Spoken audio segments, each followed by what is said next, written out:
Здравствуйте, друзья! С вами Ром Ромыч, мой канал «Братья Стройка». Обустраиваем межэтажное перекрытие. Так как я планирую полностью уйти от сплошной деревянной обрешетки по низу, то чтобы теплозвукоизолятор не проваливался между балок, с шагом 30 сантиметров натягиваю поперек балок обычную толстую рыболовную леску. Для крепления использую саморезы с пресс-шайбой острые 16-19 мм.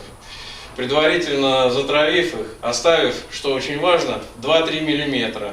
Это нам нужно для того, чтобы винт самореза при интенсивном закручивании не перерезал нашу леску. В качестве вспомогательного вот этого материала для крепления можно использовать то, что у вас имеется под рукой. Это может быть и металлокорд, любая металлическая струна, протяжка от гофры, по барабану, лишь бы фиксировал утеплитель. Слегка натянув нашу струну, наматываем по часовой стрелке 3-4 оборота. По часовой стрелке для того, чтобы при фиксации саморезом он еще нам чуть-чуть натянул наш предыдущий участок. И далее, опять же, по часовой стрелке, слегка натянув, делаем 3-4 оборота и выпрямляем в сторону дальнейшего продвижения материала. Фиксируем саморезом.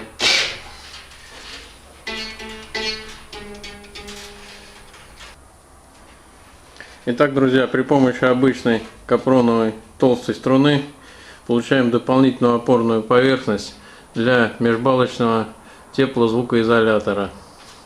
Расход на комнату 4×4 50 метров струны и сотня саморезов.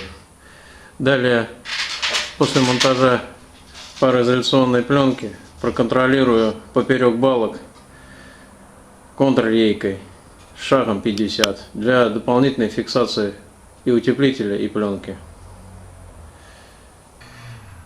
Друзья, прежде чем приступить к монтажу пароизоляционной пленки на потолок, необходимо выполнить ряд предварительных мер.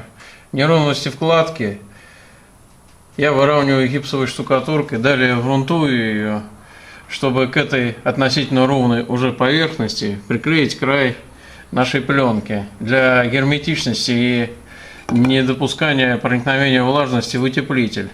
Таким образом размечаем линию ниже нашей обрешетки. По этой линии или чуть ниже будет наноситься клеящий состав. Это может быть силикон, битумный герметик, монтажная лента Рубибанд, у кого на что хватает денег. И далее должен быть небольшой свес, где-то 2-3 сантима ниже нашей обрешетки. Далее штукатурка прижмет эту пленку, и кольцо герметичности замкнется. Крайние рейки я, скорее всего, буду прибивать вплотную к стене, тем самым еще дополнительно прижимая пленку. Итак, друзья, при помощи степлера прибиваем пароизоляционную пленку тип B для перекрытий и перегородок к потолочным балкам шероховатой поверхностью вниз, для того, чтобы влага от штукатурок и стяжек и прочая влага конденсировалась на неровностях, а далее испарялась. Скрепки по желанию можно обработать силиконом, чтобы препятствовать проникновению влаги. Выпуск на стены делаю 5-6 сантимов для дальнейшего проклеивания. Нахлест, как и рекомендует производитель, 15-20 сантимов. Проклеиваю стык обычным скотчем, вы видите. С этой стороны шероховатый, он держится похуже. Необходимо продублировать со стороны потолка. Там сторона гладкая, и скотч держится очень хорошо. Итак, друзья, проклеиваем свес нашей пленки на предварительно отмеченную линию. Накладываю обычный силикон. без пробелов.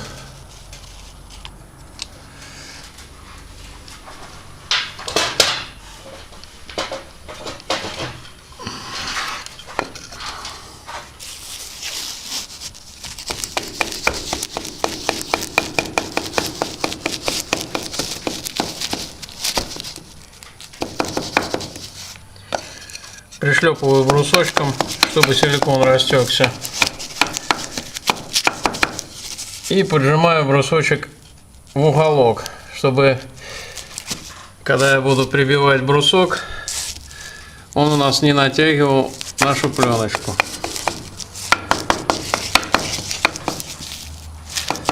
Все, далее после монтажа бруска штукатурка продублирует наш стык.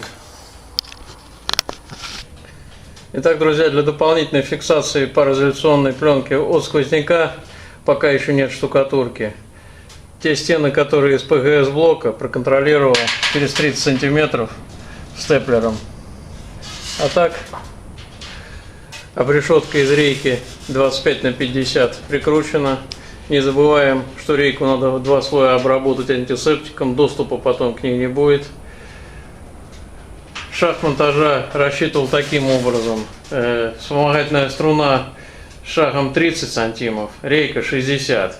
То есть между двумя рейками ровненько по центру находятся 2 струны. Если по какой-то причине недостаточно будет такого количества рейки, всегда есть возможность по центру добавить дополнительный рядок. Или же, если у вас останется рейка для дополнительной фиксации. Не забываем о компенсационном зазоре. Вот с той стороны деревяшечки я запенил, чтобы штукатурочка туда не попала. Деревяшечки должны гулять. С этой стороны зазор позволяет штукатурить.